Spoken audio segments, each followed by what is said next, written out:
In order to make gnudi, first we have to start by making the dough. The dough consists of ricotta cheese, all-purpose flour, Parmesan cheese, egg, a little bit of salt, and white pepper. What we're going to do is we're going to mix all our ingredients together, just simply. We have to be careful not to overmix it or we'll create too much gluten, which will make the next step a little bit cumbersome. Next, we're going to allow this to rest in a refrigerator wrapped for about 2 hours. Once we've allowed our dough to rest, it's going to be much firmer in texture. What we're going to do to roll it out is cut ourselves a little piece. Got it, Justin. We're going to start by rolling it into a log.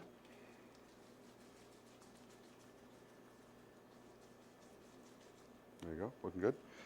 Then we're going to roll it out on the table so that it gets thinner. At this stage is when we talked about earlier how the gluten would not be our friend, where it'd be too rubbery. It would just spring right back. So starting from the middle and working your way out, you're going to create a thinner log.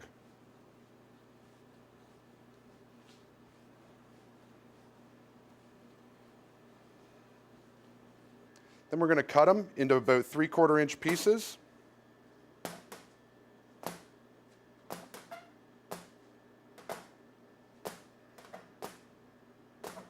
Next, we're going to take a fork. They make other tools for this, little boards as well, but I prefer just to use a fork.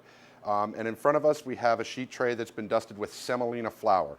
On the fork, we're going to put our dough, push it into the tines, and finish rolling. When it's complete, it should have these little ridges as well as a crack along the back. Use your imagination.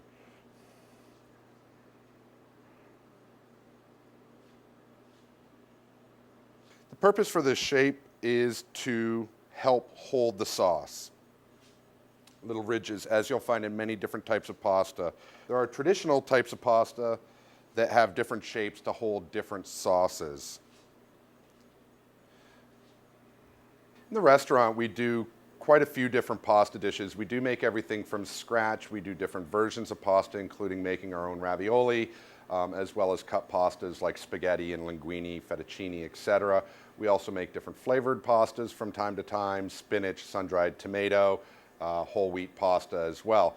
This particular dish we currently have running in the restaurant right now with the exact same preparation that we're going to show today. However, we have run many different preparations, from braised rabbit in the fall to seafood in the summer.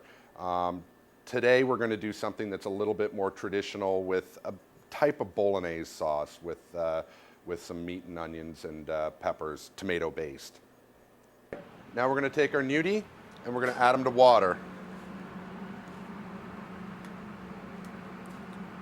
Try to add them one at a time so that they don't stick together when they get in the bottom.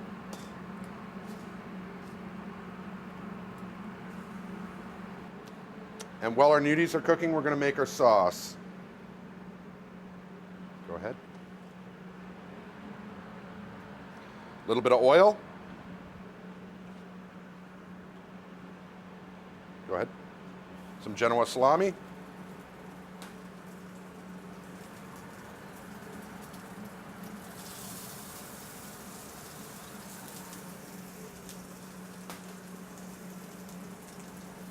Green bell pepper.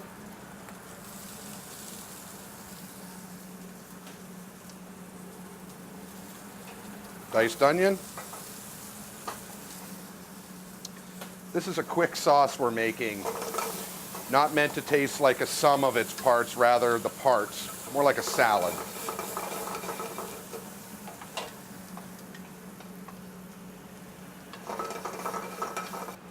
Once we've allowed onions and peppers to sweat a little bit, we are going to add a mixture of fresh tomatoes, stewed tomatoes, veal stock, fresh basil, fresh oregano, and garlic. We're going to check our sauce for seasoning. Add a little bit of salt, Finish it off. We like to do this at the end because as we reduce the sauce, you can get saltier as it goes. Our gnudis have swelled up. They're floating. We know they're done. Go ahead and take them out, Justin.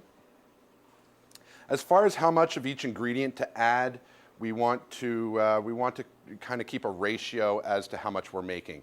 You're making 4 pieces of gnudi, very small appetizer plate, versus an entree, versus something you might be doing family style. You will adjust accordingly. So we're going to add our gnudi. Turn the heat up a little bit. Allow the sauce to come together. When you add pastas to a sauce, you're going to continue to thicken your sauce because of the starch that's left in the pasta. Right at the very end, we're going to add some fresh diced tomatoes. Watch your heat. There we go. Ready to plate. For plating, we're just going to spoon out the gnudi. Finish with some of the sauce that we've made. We're going to garnish with fresh oregano that's already in the base sauce, but adding it fresh at the end helps sharpen the flavor of the herb. Fresh basil chiffonade. Parmesan Reggiano.